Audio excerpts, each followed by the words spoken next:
Hey, we're having problems here again. Uh,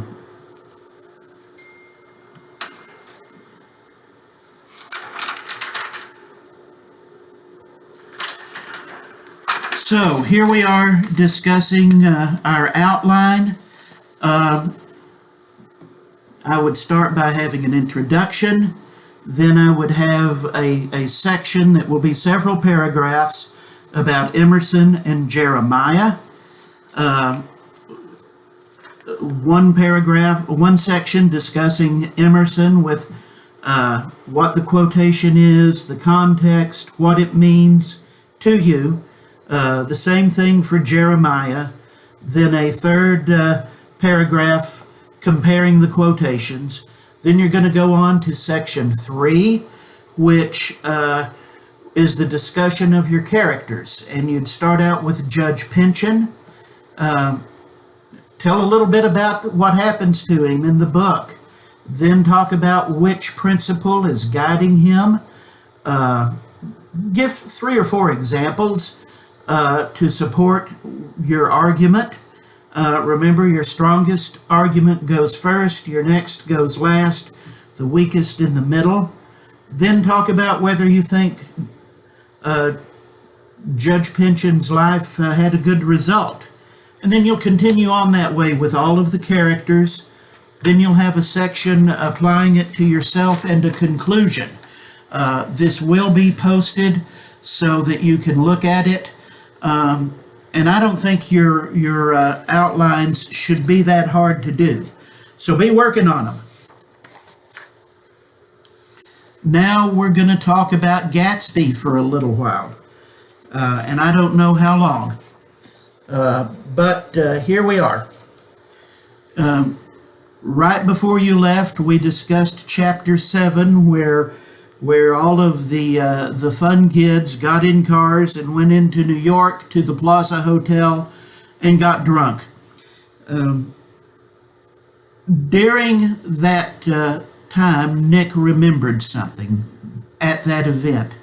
And this is where I would normally start asking y'all questions to see how well you read, but we're not going to get to do that. So if you will remember, Nick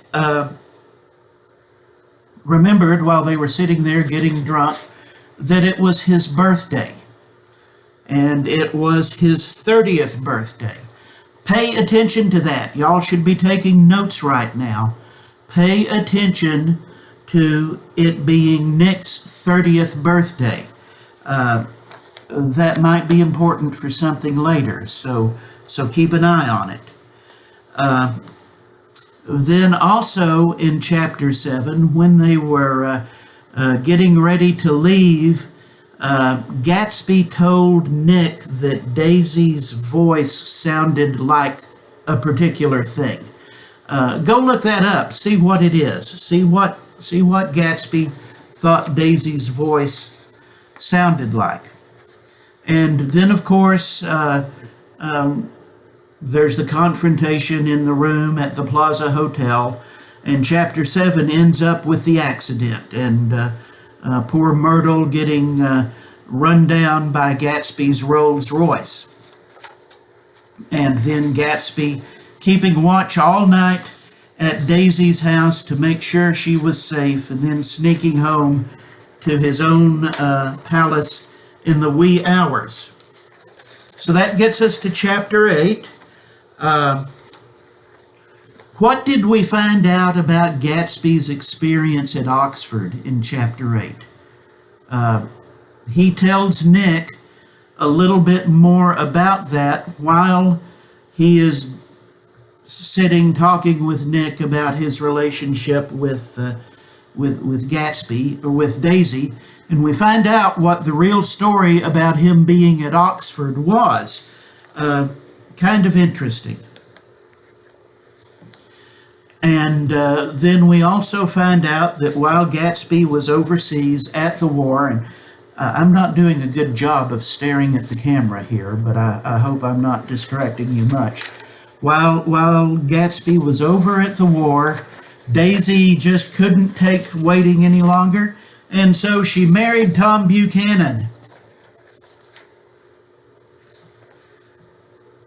The next thing to remember or focus on is what Tom and Daisy did the morning after the accident, which was to pack up and leave. But you'll find something else out in a little bit more about exactly what happened. But Tom and Daisy pack up and they leave. They don't tell anybody where they're going. And then we have Nick spending the early morning with Gatsby and then leaving to go to his job in the city with a promise to return later in the day. And what does he tell Gatsby? He says something to Gatsby toward the end, in chapter 8, as he leaves. Now I want you to go find that. And this isn't an assignment, but I want you to read what Nick said to Gatsby and think about whether it was true or not. Because what's true and not true is interesting in this book. So Nick gets on the train, he goes to his job in the city, and Jordan calls. And they have a discussion. Pay attention to that, and pay attention to his conversation with Jordan and what happens during all of that. And then, of course, when you get back to the end, I hope you have done your reading, because this is a spoiler. Nick tries to call Gatsby's house, and the phone rings and rings and rings and doesn't answer, which is odd because there are servants there. But there it is, and he gets there, and they find Gatsby dead in his swimming pool, floating on a pool float. He's been shot, and he gets the servants, and as they get Gatsby out of the pool and are carrying him to the house, they find George Wilson's body. Who has shot himself. Wilson killed himself, and he killed Gatsby. That's how the story goes. Then we get on into chapter 9, which discusses how everything wraps up in the end. Pay attention to what Wolfsheim does. Nick calls Wolfsheim and tries to get him to come to the funeral. Pay attention to what he says and what he does.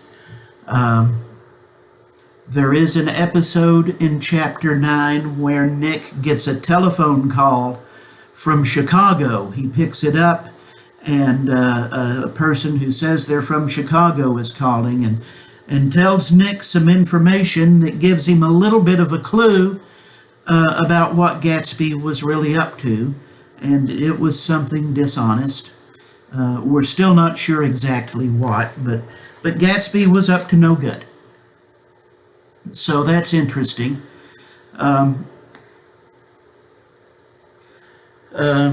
Pay attention to that. Then there's Gatsby's father. You'll read it. He gets a telegram from a town in Minnesota. Now, that's interesting, because when earlier in the novel, Gatsby told Nick the real truth about his life, he said that his family was from North Dakota, not Minnesota.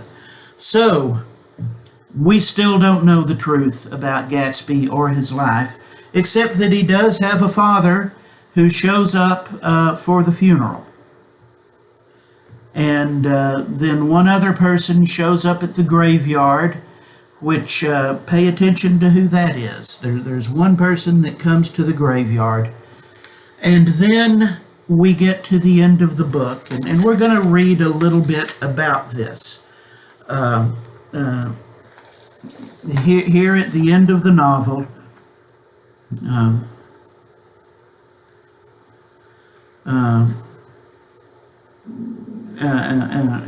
this is some famous stuff. Pay attention to this. It's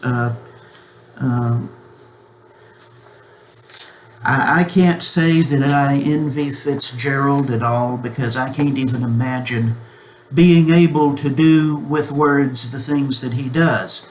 But this is just knocks your socks off as you read it. Here at the end of the novel, he tells us, Gatsby believed in the green light, the orgastic future that year by year recedes before us. It eluded us then, but that's no matter.